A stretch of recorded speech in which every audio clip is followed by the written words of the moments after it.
I mean, why should SCA have all the fun with Sword and Shield? Hey guys, this is Coach Nate McBride with the BladeFit Academy, and today is the skill drill for September 13th through the 19th. And guys, I know I'm outside. Don't go outside and train. It's really, really bad for you. I'm not really training. I'm just sitting here and talking. But I wanted to show you a couple of things that you could pick up for really, really inexpensive that might help you be able to train indoors. And I had another quick video just for that, but this is for all you, my students. Okay, so in a couple of days, if you order one of these from Amazon, it will show up to your door. These are like $11 a piece. They are cold steel Dagger trainers. Yeah, and right off the bat, they look like a little sword, don't they? And it's just heavy enough that I can work on grip changes, right? So I can do hammer grip. I can have my thumb up here. I can switch to paddle grip, right? I can change up grips with this, so it's really, really nice. The second one is the paddle. I mean, I could go to the local mart store and pick this up. It's like $5 each. The cross section is really nice, similar to a sword. I do like that. We've got the mega flats and we've got the blade, right? And what I like about it is you can practice your edge alignment for your cutting really, really well using one of these guys. I really like how this is. And again, it's $5. So I'm going to use these two guys in training today. And we're going to go over the first 3 wards in the I-33 manual with Sword and Shield. I'm going to use this, but you could use this, and I will use this a little bit as well, but mainly this one. So let's go ahead and do that now. Okay, so the first thing, this is a buckler, right?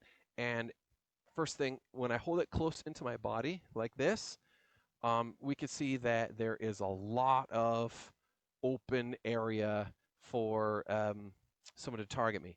But as soon as I extend this out, right? As soon as I do that, look, all of a sudden the line angles of attack, the line angle of attacks are much more covered, right? I'm covering my neck, I'm covering my heart, I'm covering my lungs, and since it's small and light, if I train, I could keep it out there for a while, right? I mean, obviously, I don't want to hold it out there the whole time. My arm will get too tired. But if I'm here and then hold it out here at certain times, right, that affords a lot more protection than you would normally think of when you see this. First ward, let's talk about first ward. Now, you do not want to hold your buckler hand like this. You want to invert it like this, right? You want your the back of your hand facing up. You want your palm down on this thing. And your sword, you want under your elbow like this, right? My legs are here like this, and I'm going to take a step forward. And as I take a step forward, what I'm going to do is I'm going to rotate my sword hand like this. I'm going to extend out like so. The reason why is you can see I'm still covering my heart, my lungs, my neck, and my sword hand, okay? So as I come out like this, right, it's real nice and easy, and my palms are together as I do that, right? In first ward, I'm coming here, right, and my point is forward. So a sword like this could pierce through the chainmail. And so in this type of fighting, right, and this was written for quote unquote unarmored combat, right? But it wouldn't matter if they had mail or not, because if you can create a bind, get the inside line and come in and thrust, right, you're going to go through mail if you've pierced hard enough. So there's that. So there's a lot of finding the bind and using your buckler to create that bind and winding in and piercing in I-33, right? You're winding, right? So you can create an advantage in your bind, right? Like so. And you're covering your hand as you do this, and you're also covering your vitals. And the idea is if their point comes to contact with your buckler, it glances off, right? like so. Okay, so that's first word. All right, now let's try it with the paddle really quick, just so we can have some fun. Now notice the color change, right? So I'm going to hold it like this, right, like so. And I'm going to come in like that. Notice how it turned black, right? Like so. Here we go. Like that. Okay, so that's first word. Let's talk about second word real quick. Second word, the sword is at my shoulder, okay? And I have my buckler here, right? And it extends out, and I'm cutting like this. So it's going to extend out, right? I'm going to come like so. Like so. I'm creating a bind, right? And then the manual talks about moving forward and you're using your buckler to create a further bind, right? So that you can do what you need to do. But anyway, we won't talk about that. We're just going to do the opening second word, right? The opening part of second word. Okay, like so. Now, third word. Third word, I have my hand over my left shoulder. I have my buckler. As I move like forward like this, I'm rotating my hand to create a wind, and hopefully that will be advantageous to my bind, right? Like so. One more time from this way, like so. Let's try it with a paddle. Now, guys, I want you to do this at least 20 times each, and that'll get you to, well, it's only 60, but that's okay. So I'm black here, and when I come out, I'm red, right? So I'm here. This is in my way. Well, in their way, not in my way, right? Like so. Okay, now let's talk about the difference between using a buckler and a heater shield. Obviously, they're different. Surprisingly, you can follow a lot of actions with the heater shield as with a buckler.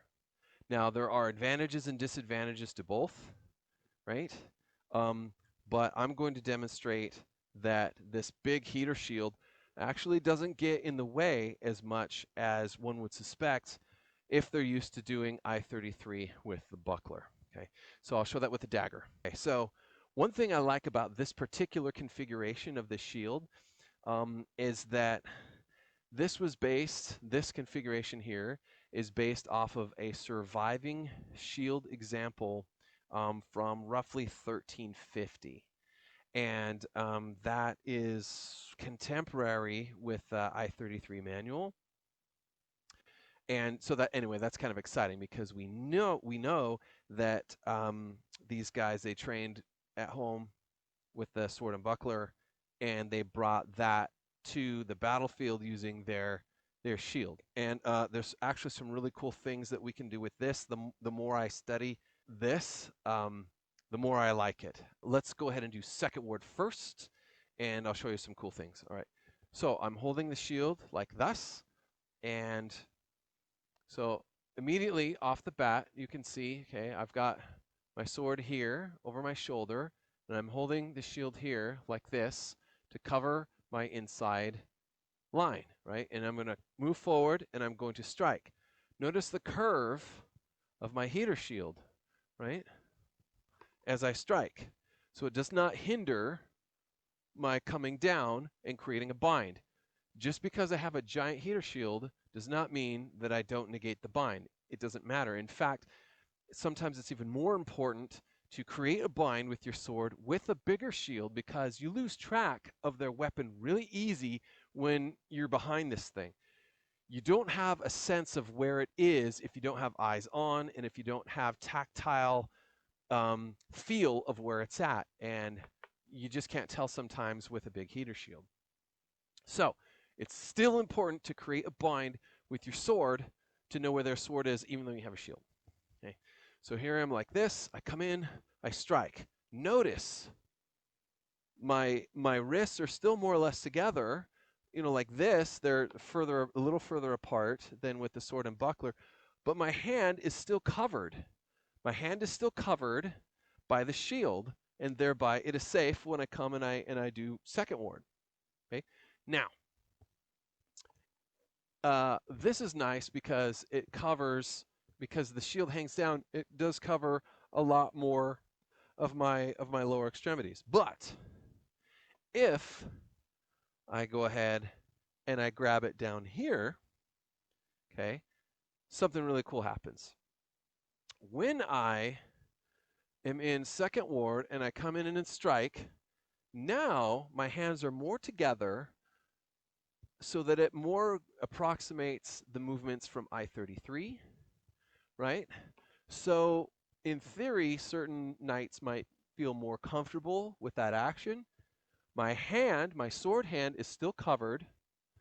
I'm still guarding my inside line, right, with my heater shield, but something else really cool happens. This part of the shield, as I raise my sword up, you can guess this covers my head much more efficiently. So I'm here like this, my hands extend out, and now I am covering a great deal more of my head as I come in for that strike. So I can create the bind. Now they cannot come up over the top because this is guarding my head. It's much more difficult for them to do this kind of action because this is guarding my head. So thereby it prevents one of the key features in I-33 from affecting me. Plus I'm wearing a helmet. So, but anyway, that's a similarity with the heater shield and buckler if I perform second ward.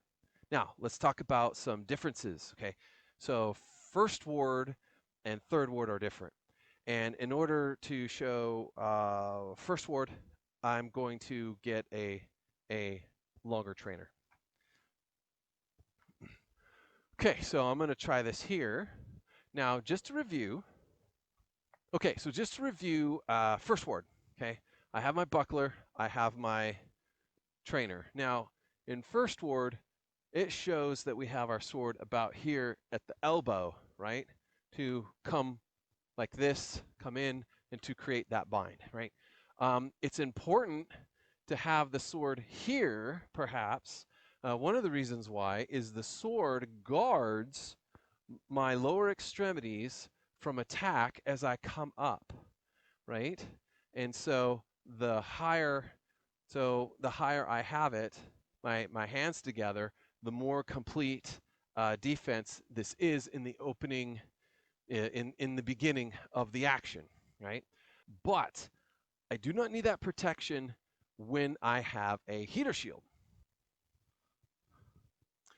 So when I'm holding my heater shield in a first ward action, notice how the shield covers the extremities, right? And thus my sword doesn't need to be at my elbow because it's redundant.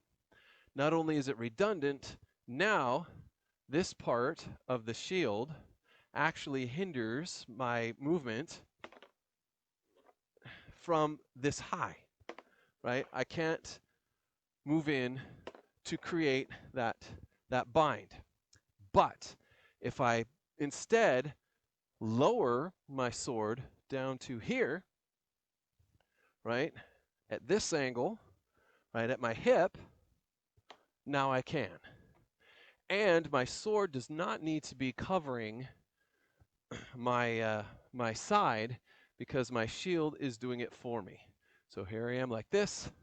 I come in quite easily to create that bind in first ward, like so, with the added benefit of a larger shield covering me from arrows and, danger. You could still perform something of first ward with the heater shield quite easily. Okay, so now let's talk about third ward. Now remember, in the opening of third ward, I have my sword over my shoulder. I come in, to create my bind, I wind in. It's easy for me, if I need to make changes, it's easy for me to roll my buckler around my sword if I come up over the top, right? But if I try to perform that same action with my heater shield, what happens is I have to keep my shield down here. And as I create that bind, now I can't get my shield around my sword without the edge hindering what I can do with that bind. And this creates a very dangerous situation for me if I attempt third ward as prescribed. And see, it lowers my shield, it hinders my power. It's very, very cumbersome. I can't do it. It's ill-advised to try it that way. However, now, instead of my sword here, if now I'm putting it here, I can perform that same action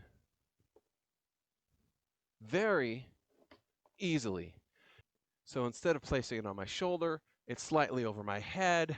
I can come around my shield, and now I can still get around my shield as I need to, simply by raising my hand up here to come in like so.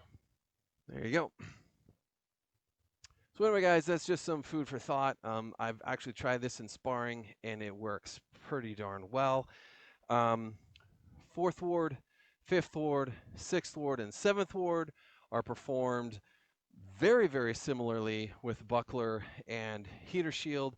The main differences, of course, is, as I showed, with first ward and third ward.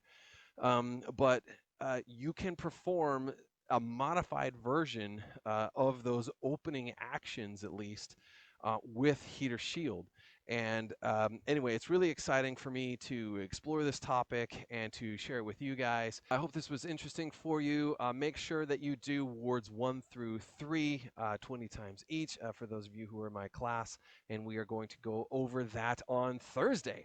And for those of you guys who are not a part of the BladeFit Academy but like the videos, if this was something of worth and of value to you, go ahead and share, hit like, do whatever you need to do to spread the word. Comment below if this is something that's interesting to you guys, and hopefully we can get out some good content and grow the sword and shield part of the HEMA community. My ultimate goal, guys, is to create some sort of HEMA format where we can do heater, shield, and sword combat in some kind of sportative manner that is that would be true to the history.